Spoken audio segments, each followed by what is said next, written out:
Welcome, everyone. It's my great pleasure to invite you and to participate in our kickoff for Build for Belonging. I'm Debbie Lacey with Eastside for All, and really excited to share this program with you today. I want to thank our collaborators, partners, and co-sponsors, including the Friends of Bellevue Cross-Cultural Center, the Indian American Community Services, and East Hub. And you'll be hearing more about these great organizations in just a little while.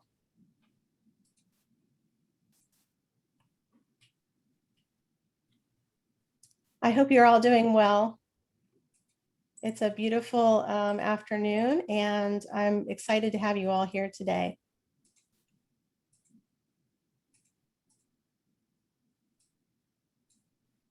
I want to begin by acknowledging that our region lies on the unceded and ancestral land of the Coast Salish, the Duwamish, Muckleshoot, Puyallup, Snoqualmie, Stillaguamish, and the Suquamish people. We honor and give thanks to the land itself and to the First Peoples, past, present, and future. As we focus on place and placemaking today, please join me in expressing our deepest respect and gratitude for our Indigenous neighbors for their enduring care and protection of our shared lands and waterways. You can learn more about the Indigenous communities connected to specific geographic regions at the Native Land Digital website. The creators of that resource say that their hope is to improve the relationship of people, Indigenous and non-Indigenous, with the land around them and with the real history and sacredness of that land. Thank you. Now, before we dive in, I want to acknowledge recent events that are in the minds and hearts of many of us right now. Yesterday, the Lake Washington School District website was hacked by a white supremacist group. I live in the Lake Washington School District community, as do many of you. We are experiencing a rise in hate crimes and discrimination against our Asian American Pacific Islander communities, alongside the persistent racist violence that happens for so many of our Black and Brown community members every day. So this reality is what we bring with us, even into our workspaces and events like this. I believe that the problem of racist violence is deeply tied to our topic today. If we truly want to stop the hate and violence, we need places and spaces to create solutions and heal together. We need to take a close look at what we are building, literally and figuratively, to make sure that we are intentionally, proactively creating what we want as much as what we are fighting against. Thank you for being here today with all you have on your plate and in your hearts. I'm very grateful to be here supporting today's program, and I hope it'll be a source of inspiration and an example of the power of community and connection as we explore mutual goals for equity, safety, and belonging. Thank you. Please join me in taking a breath to be present and to welcome each other and our speakers today.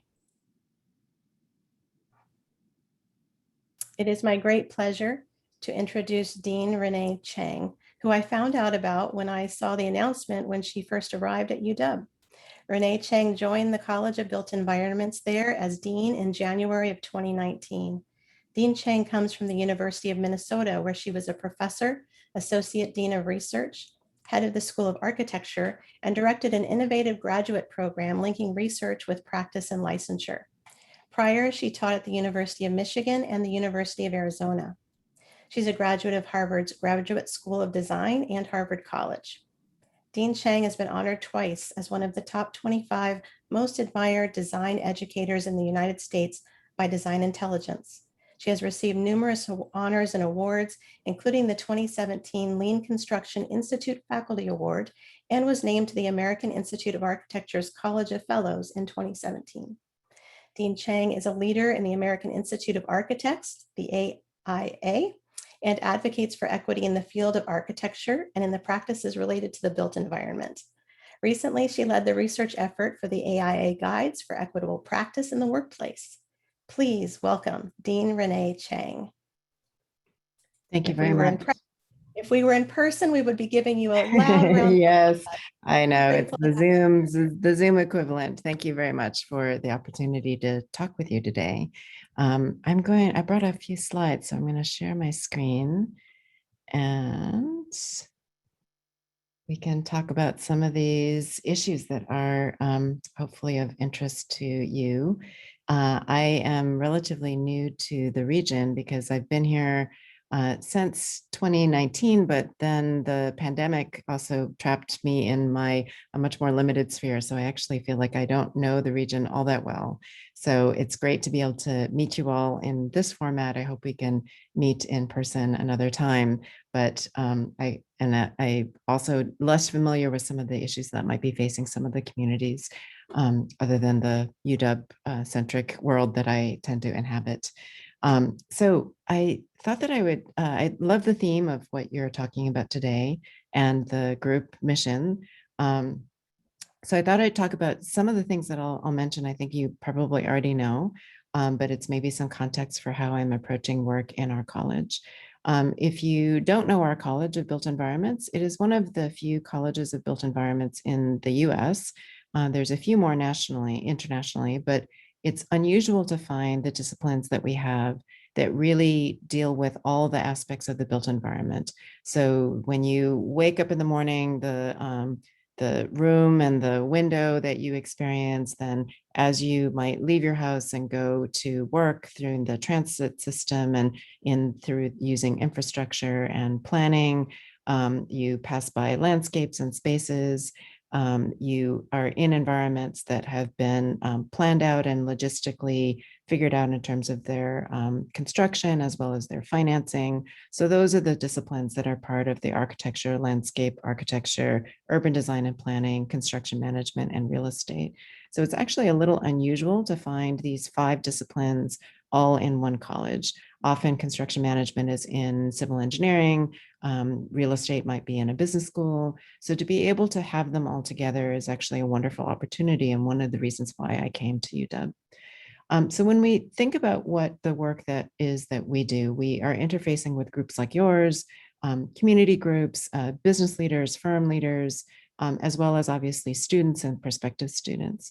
So when we think about the work that we do and how the built environment affects people's lives, even if they're not going to be a homeowner or they're not going to be commissioning a design for a building or a park, it does affect everyone in every way, every day, especially considering how much time people tend to spend in indoor spaces.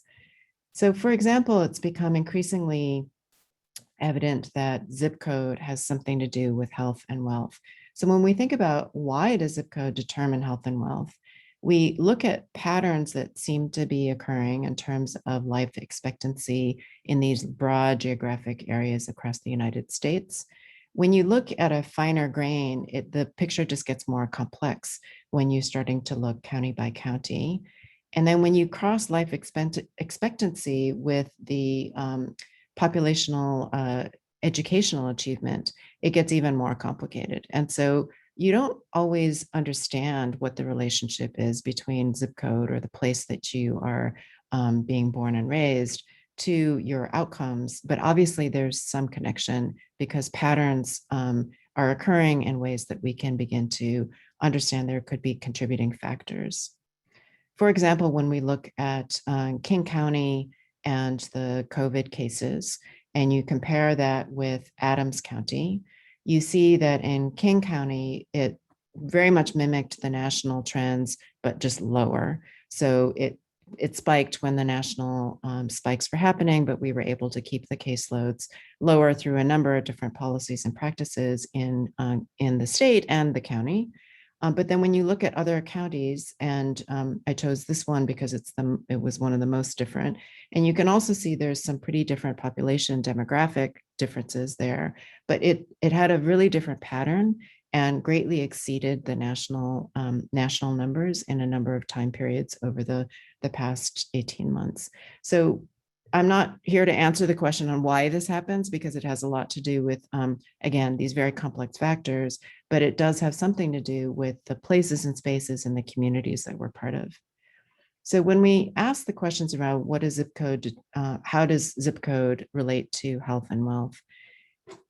I ask in our college, what does that mean for the design of places and spaces? So as designers, we look at a wide variety of factors when we are considering whether or not a project is going to look one way, or what kind of program, or what kind of financial, or what kind of logistical materials to be putting into place. We consider lots of different factors. And so there are times when a project might be very predominantly driven by social factors, for example. There's other times where a project might be driven by carbon or the idea of energy. And again, some of this comes from client agendas, some of it comes from municipalities, some of it might come from the designers themselves that tend to attract a certain type of clientele. But you could imagine that there are projects where there's a pretty clear driver among all the factors that might be considered, or the outcomes could be related to the human health of the people that are going to be interacting with the building directly or in the region. So when we think about these, and then there are other times where the design in terms of the aesthetic or formal design might be the main driver, if something like a design award is something that is prominent as a goal for the project. But when you think about things that might be primary drivers, that does not mean that you're not taking into account these other things. It could be that you're making choices, and you are making choices sometimes to advantage one factor or the ability to meet one set of criteria over others. But typically what we try to do in terms of like how we teach our students, and how we try to work with the partners that we do, is that we say it shouldn't be either or. You should be able to do all these things. You might have different times where one is a predominant driver, but that doesn't mean that you're ignoring the other factors. Because if a building is beautifully designed aesthetically, it should not be then very wasteful in terms of carbon or energy. It should not be perpetuating injustices in order to really consider that to be a strong design, for example. And a lot of what we talk about in our work and my work that I do in terms of my research and teaching is that there is a connection between intent and impact. We like to think that it's an exact linear relationship, that if you have a good intention, you will have a good impact. And that is the ideal case where the intent and the impact are completely matched. But there are unfortunately many times in our work where the intent does not equal the impact, particularly in the built environment, when so many factors are unknown at the time that you're designing or building a project, especially if a project is going to be lasting for years, decades, or generations. You don't always know if the current building use that you're designing for is going to end up being what happens. There are unconscious and unintended consequences that sometimes happen. So sometimes these are unintentional, not to say that they're less impactful, but there are ways that we can try to think about our built environment that try to anticipate and, as best as possible, match the good intentions with good impact.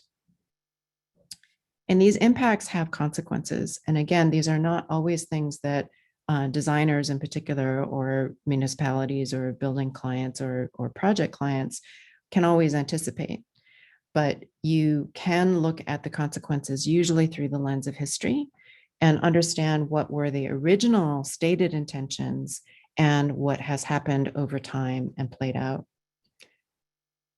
Probably the most dramatic example of this has to do with redlining, that I'm sure many of you have heard about in terms of it's increasingly been in the news and in a lot of research projects to be looking at the effects of redlining or redline districts, formerly redline districts, having differential outcomes and consequences compared to non-redline districts.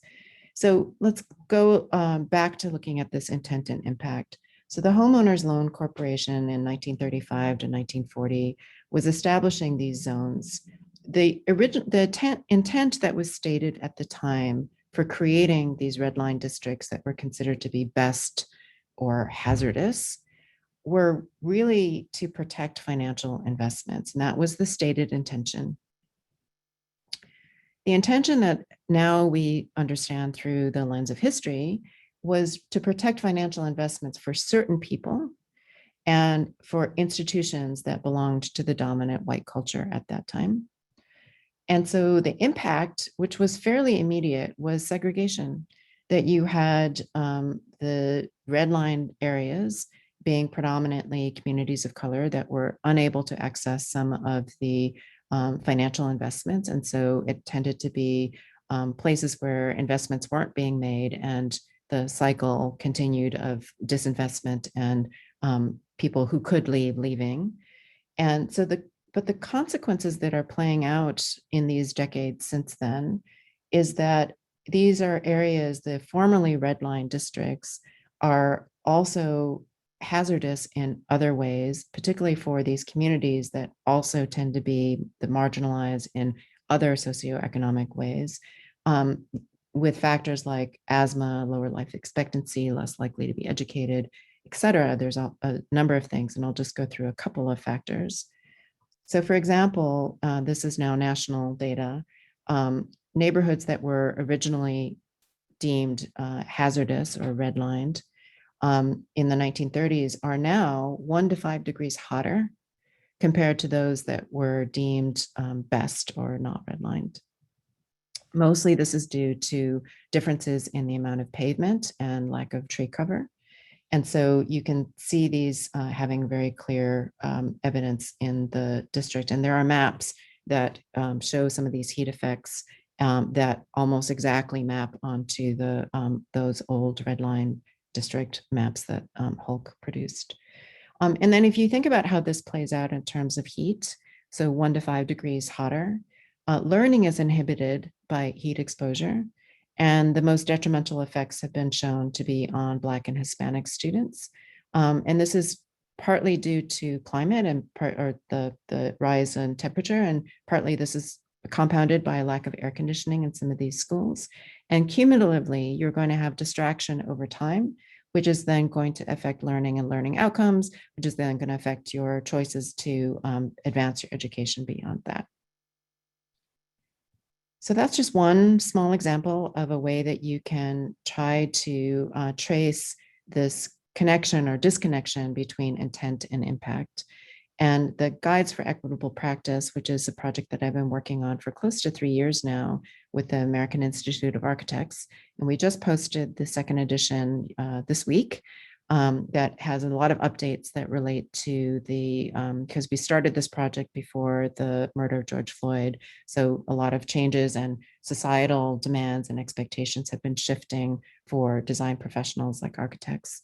So the goals of the guides are really to help people match intent and impact and understand that a negative impact, even if well-intentioned originally, is still a negative impact, and how to navigate through ways to keep the alignment as strong as possible.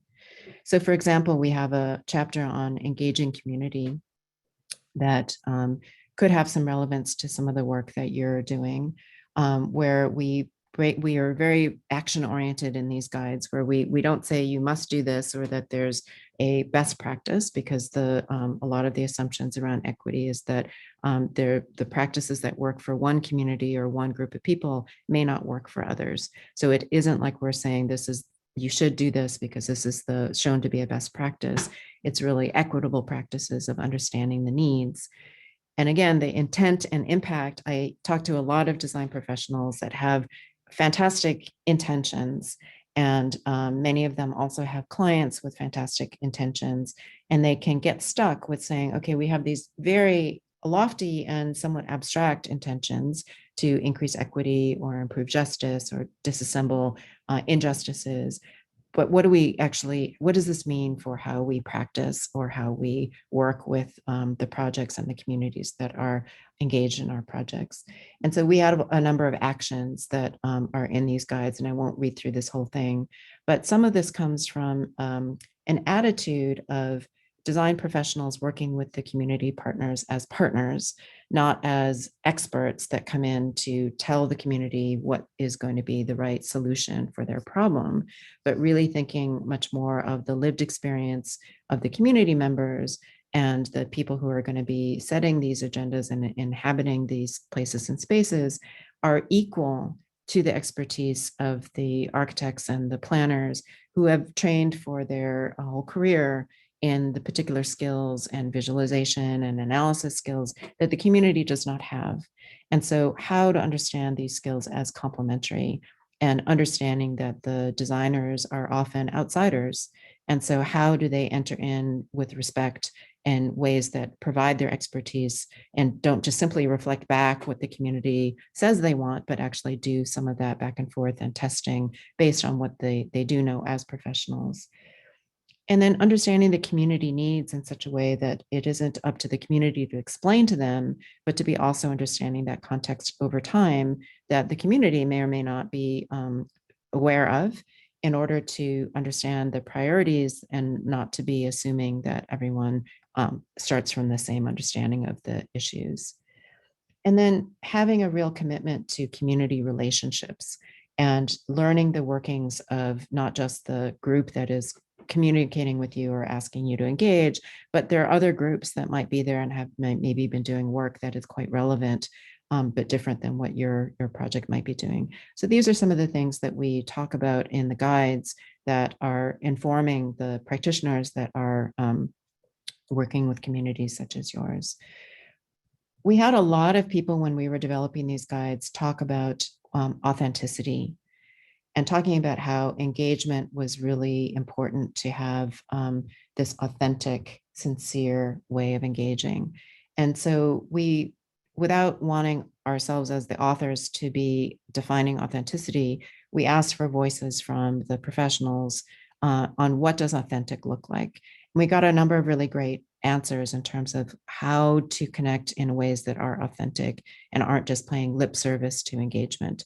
And so there's a number of things in these guides that I think you might find interesting if you want to connect over there.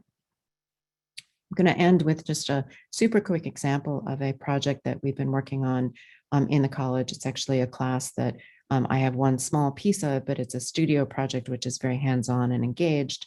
That is taught by one of our architecture faculty, urban design faculty, and real estate faculty with students from all over our college. And we are working in the Central District with a group called the Nehemiah Initiative, which is a group of the Central District Black churches that own real estate, own their land, but are having diminishing congregations, many of whom are leaving the area because of gentrification in their neighborhoods, but remaining as a community anchor. And so wondering how they can build their assets and develop their own properties and anchor themselves again and renew their commitments to their communities. So what we've done is, there's some history again on there's the very sudden decline, relatively sudden decline of the numbers of Black citizens in the homeowners in the Central District going from over 80% to in the less than 20% or less, quite a bit less in some areas. And we're running a number of studio projects that are also looking at environmental concerns as well as financial concerns and the design processes that the churches would need to go through in order to structure themselves to develop their own assets and land to serve their communities. So that's just one small example of what we've been doing in our college. My website has a number of things through my research website, as well as links that are on the side of the AIA guides and some of the curricular things that we're involved with. So that's the presentation that I brought for you today. I don't know if there's time, Debbie, for me to would you like me to answer questions, or I know you have a full agenda, so I'm happy to leave you to your rest of your meeting. Yes. Let me put my camera on there. Thank you so much, Dean Cheng. I have been so excited to meet you, and you've laid the perfect foundation for us today.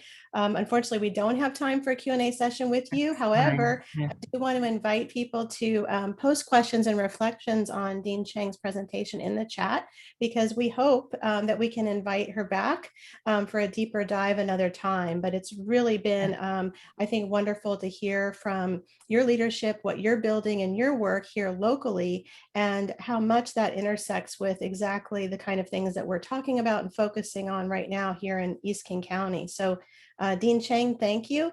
We hope to have you back another time soon. Thank you so much for joining us today. Yes, I hope so. And I'll hang out for a little bit so I can monitor the chat and answer some questions in there, but feel free to reach out to me directly. Thank you. Wonderful. Thank you so much. As I said, this is a kickoff to a conversation. It's meant to be an introduction, not a deep dive at this time, but I did want to talk a little bit about the context for today and transformative placemaking. So back in the end of November of in 2018, at the end of the year, the Brookings Metropolitan Policy Program launched the Bass Center for Transformative Placemaking, introducing a framework that they say is designed to provide stakeholders in urban, suburban, and rural areas with a holistic template for creating connected, vibrant, and inclusive communities. So they have this outcomes-oriented framework that was developed as a way to address pervasive inequities and create opportunities to embrace what they call place-led development that produces better economic outcomes for more people in more places. So who needs to be part of this conversation? Whom will you invite? Eastside for All is committed to inclusive efforts, and we're learning more and more about what that means. We welcome your help and guidance and need it as we support co-creation, authentic relationships, and a sense of agency and ownership experienced by all communities that make up our region. Because it's not just about who's invited to the table, but who builds it. One of the people I've been following is Dr. Julian Odgeman. He's the originator of the concept of just sustainabilities, which is about that intersection between social justice and environmental sustainability. So his work is great. I really encourage you to look him up and learn more. But he has a call to action for communities to transform civic institutions, city management practices, the public realm, discourses, and narratives. So let's see how placemaking can be a vehicle and a practice. I'd like to introduce a few of our community leaders and have them join us here today in sharing their perspectives with you. And the first person I'd like to invite is Sudeshna Dixit with East Hub. Hey, Sudeshna, can you come on, and thank you for being here. Yes. Do you want me to just get started? Or are you planning to introduce something? Okay, great. Just give me a second till I share my screen. I don't see a screen sharing, Debbie. Oh, let me make sure you have that, Sudeshna. Hold on. Never fails to have the, there we go. You should be able to now. Perfect. All right. Can you see my screen? Is it full screen? Yes, you're all set. Thanks. Okay, perfect. Because I know I had some trouble earlier. Great. So thank you for having me. My name is Sudeshna Dixit, and I'm the Director of Cultural Connections at East Hub. We just simply put a community building or community development organization that's focusing on creating access for arts and culture. And our tagline is very simple, and this is what we try to live by: culture creates community. It is extremely essential to have culture as a big part of the community and have the community thrive. Okay. So as I mentioned earlier, East Hub is a very nascent organization. We started in 2020. Great timing, because COVID just happened and everything shut down. But that kind of gave us a pause to just think about what our priorities were, how we wanted to engage with people, and how we wanted to go about it. And the question that we get asked most is, why East Hub? Why now? So I just wanted to address that. The East Side is is in a very unique position right now, where there's lots of diverse set of arts and cultural organizations that already exist here. The problem is that not many of them are talking to each other. They operate in their own little silos. There's not a lot of cross-cultural conversation going on, and this is something that we really need to change because there's a lot of new people coming into town on the East Side in general. There's a lot of rapid population growth because a lot of companies are coming on the East Side, and they're bringing with them a lot of different diverse set of population. And speaking of the development, there's a lot of construction going on, a lot of spaces that are being created. And we hope to get into these spaces as in the early stages as possible, just because we want to make sure that these spaces do not forget about arts and culture, and create something that and create something that can be utilized by the community. And lastly, Link Light Rail is expanding. So this is really a great opportunity for us to figure out how we can create more access to people, how we can create hubs near transit centers, which can help people get to some wonderful events or have a wonderful evening without getting into their car and going to destinations that they would not have necessarily gone to before. So the way we work is there are 5 different entities that we want to engage in. And this is where, this workshop is great because it's already, I think, going to give me exposure to a lot of people who might be interested in talking to us and keeping us involved and making sure that we are building spaces that are right for the community. So the way we work is we work with residents. We talk to residents, as many people as we can. We're also talking to a lot of city officials, civic leaders. We're talking to a lot of business and community leaders, the school boards, organizations like East Side for All, a lot of other different organizations that are focused on creating more access. And we're also talking to developers. So we hear feedback from the community. We go to the city. We try to tell them about incentives that they can provide to the community. And then we go to the developers and figure out how to get into those early conversations so we can build spaces. And our hope is to have a network of tech-infused and flexible arts and spaces that the community tells us that they want. Community engagement is a big part of my job. And this is where we want to create a shared reimagining of what the East Side would look like. And this is where I am working on a couple of different projects. The first one is a cultural placemaking project where I am trying to create a map of already existing assets. There's a lot of wonderful organizations that not many people know about.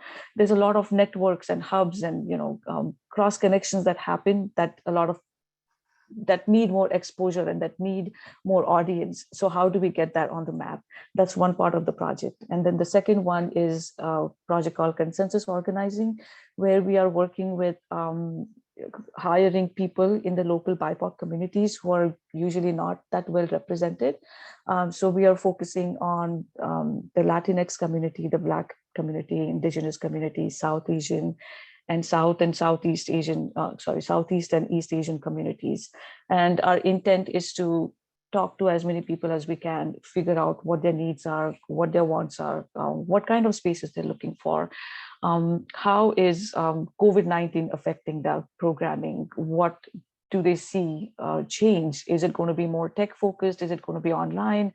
How do we integrate new and evolving technologies into this space? And ultimately, we want to create a lot of pathways for cross-cultural conversations. So my hope is that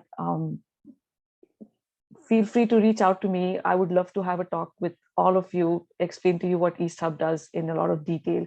And I would really value your input and listen to you so we can create a comprehensive plan of what we are all together trying to achieve. And the types of spaces that we're looking for, we look at 3 things primarily. It's flexibility, access, and utilization.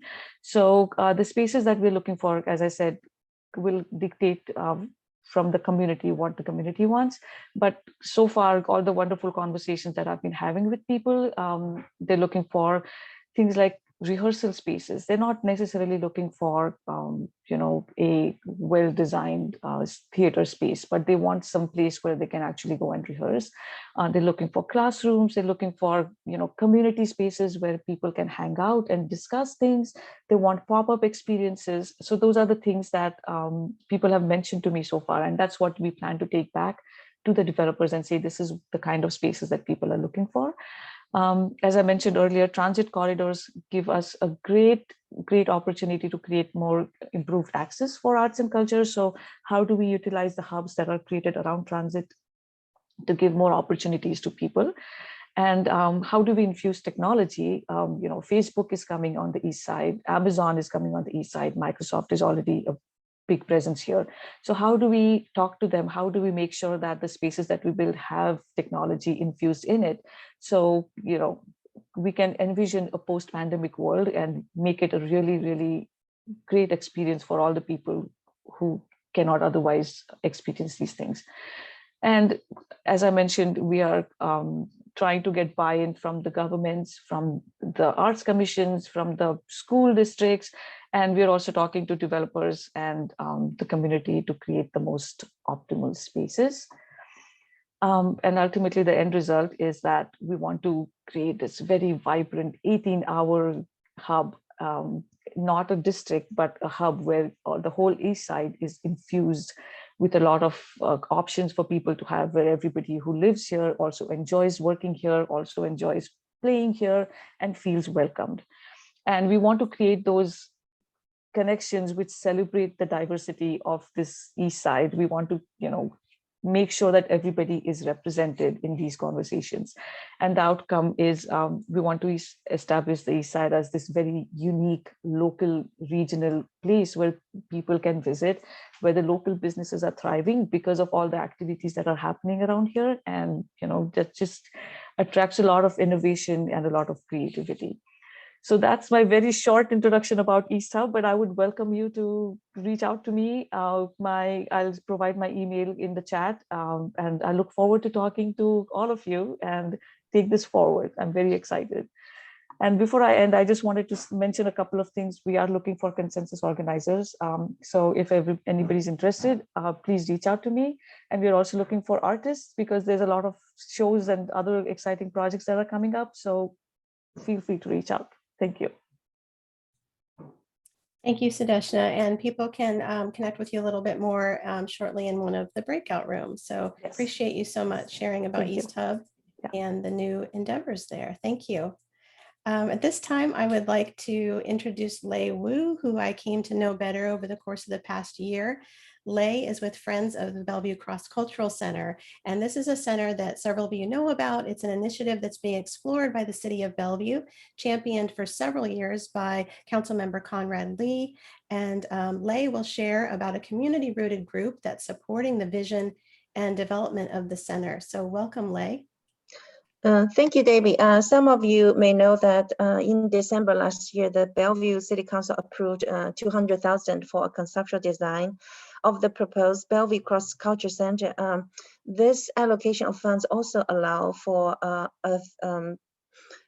thorough community involvement process. So a group of representatives of numerous cultural, ethnic, and community organizations have come together and kind of just as friends of Bellevue Cross Culture Center to begin envisioning a design that truly reflects and serves a broad range of racial culture groups as well as business and community organizations.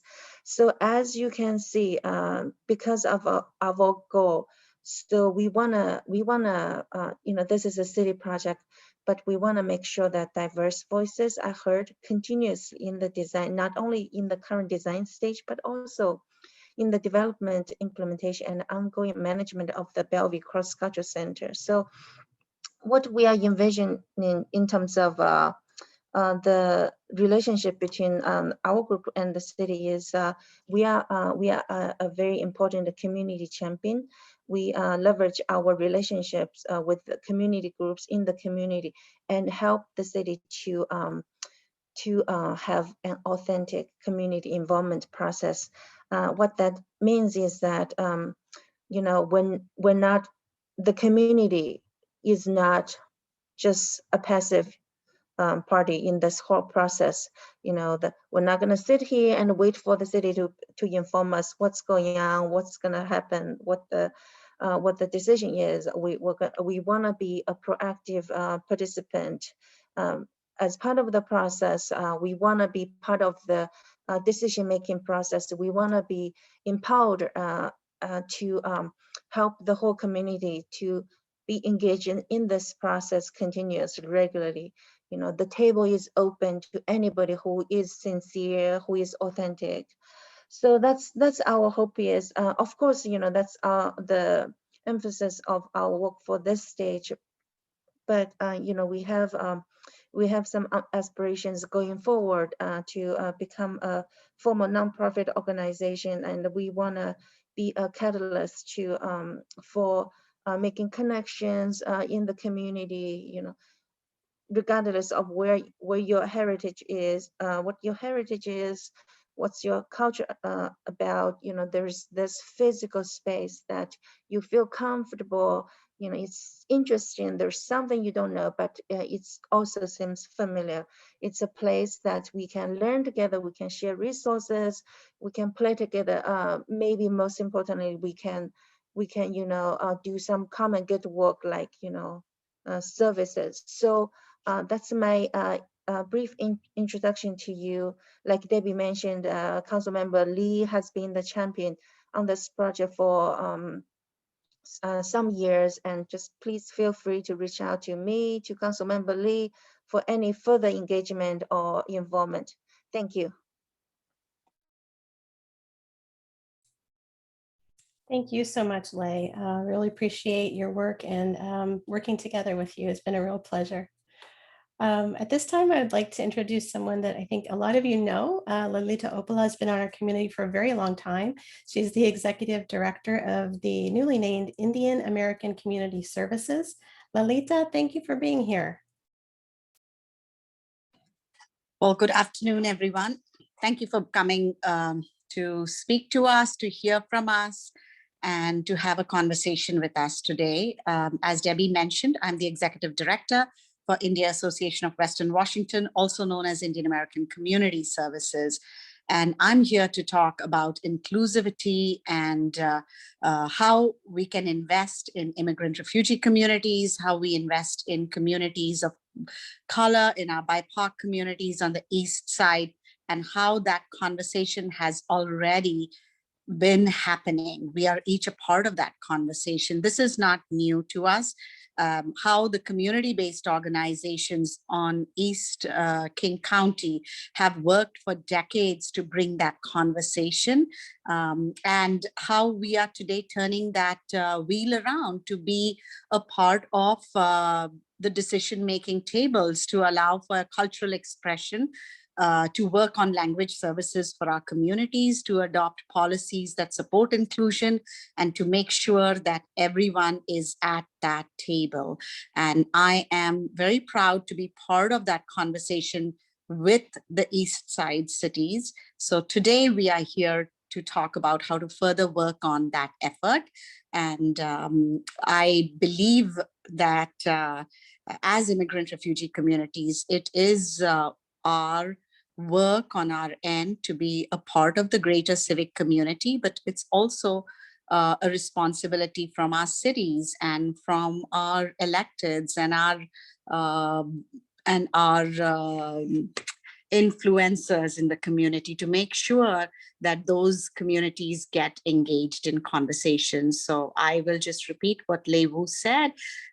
Please join us in this conversation and in the conversations that come ahead further down from these series, because I do believe that as you contribute to conversations, you understand that work is already happening from the community-based organizations who are trusted members and messengers of our community. We represent to you what our community brings to us. That trust and that relationship comes from day in and day out working with the community, from being boots dirty on the ground, from making sure we hear our community where they are, and we work with them with what they have, and we bring you those needs and those services that need to be provided to them. So I hope that coming out of this conversation, our community-based organizations actually truly get the trust and the respect that we have been asking for. Thank you, Debbie.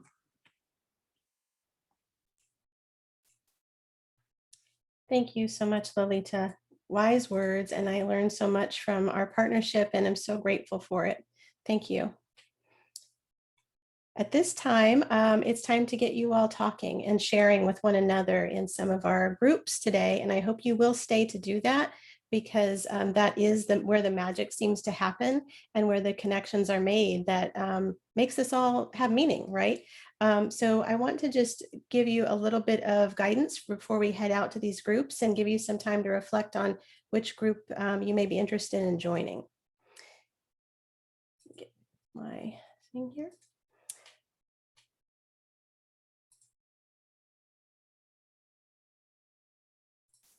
Okay.